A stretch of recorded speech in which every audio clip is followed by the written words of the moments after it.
We're going to look now using an electron microscope. With microprobe, here's the electron microscope. And we see the image on the screen. We're going to go in now and look at this dust. First, I want to show you what steel looks like. This is going to be our main question. Oh, and we'll look for a peek at aluminum, too, in these little... Is it pure aluminum? Now, aluminum... Well, we'll talk about aluminum later. Remember, aluminum is in thermite. So, you expect to see some aluminum. You also expect to see iron in thermite. And if it's thermate, you also expect to see sulfur. Steel that was melted with an oxyacetylene torch is mostly iron. Quite a bit of oxygen because you do get droplets of steel with an oxyacetylene torch. And I collected some of these. Now we're looking at one with XEDS analysis.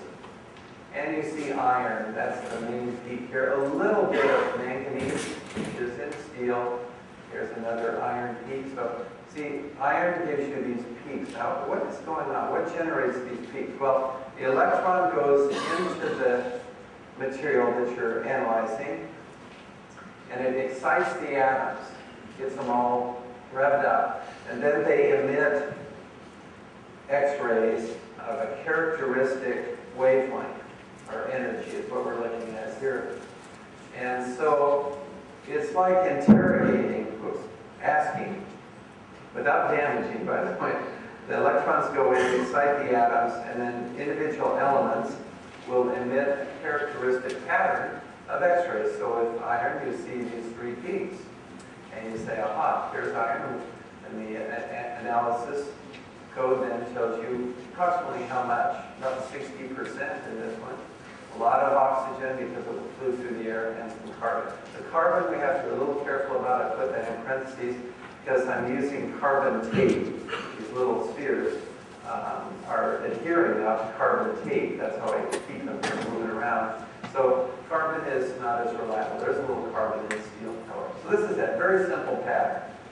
Essentially iron, a little bit of manganese, and then because it was melted at high temperature, we have the oxidation there. Oxyacetylene torch, by the way, is what they use to cut through the steel at World Trade Center. So it is important to check to see if these droplets are steel. Now, thermate also forms flow, as you see, but also tiny spheres. If you look closely, there are little sparks coming off. Those sparks tend to form spheres. Now, why is it that a molten material forms into a sphere when you throw it through the air? Surface tension. Surface tension, great. It's just like water, right? Raindrop. You get surface tension, forms it into a drop. Now this iron, plus whatever else, like sulfur, aluminum, you will form a sphere because it's hot, and then surface tension pulls it into a ball. And as it flows through the air, it cools off and retains that spherical character. This is just with a camera, with macro, and you can see, you kind of see some spheres. This is a 1 millimeter, so these spheres tend to be small from thermate. This is looking now with the electron microscope. You see these spherules. I'm just going to call them spheres or microspheres. Here's the scale, 1 millimeter. So you see we do get some close, and then right on down to a few microns. That's what you get from thermate and thermite. You get that as well. Here's the thermate signature as seen in the electron microscope system.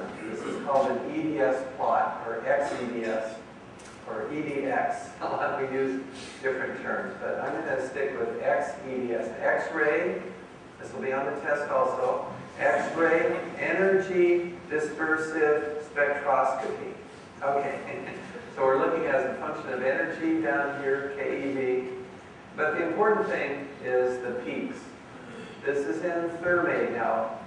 We see iron, little manganese maybe, not much, really not much to write home about. Sulfur and aluminum. So that's the signature, iron, sulfur, aluminum for thermate. For thermite, it would be iron, aluminum.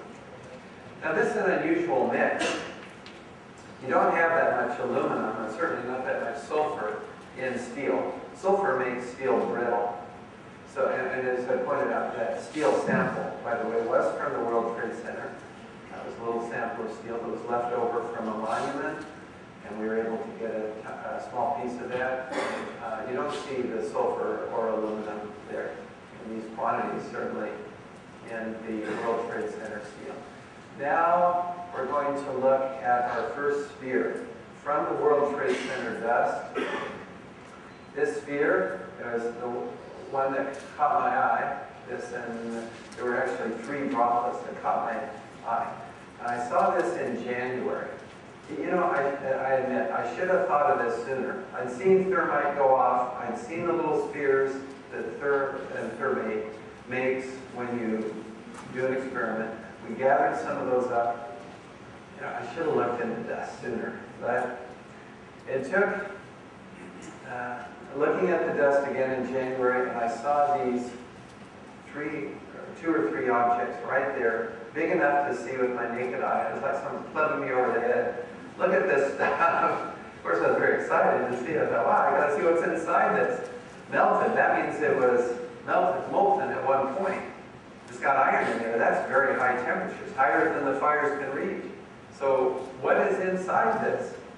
Maybe it is just pure aluminum, though, you know, from the jet, somehow forming into droplets. We're going to let drum roll. Here we go. Okay. One of these is from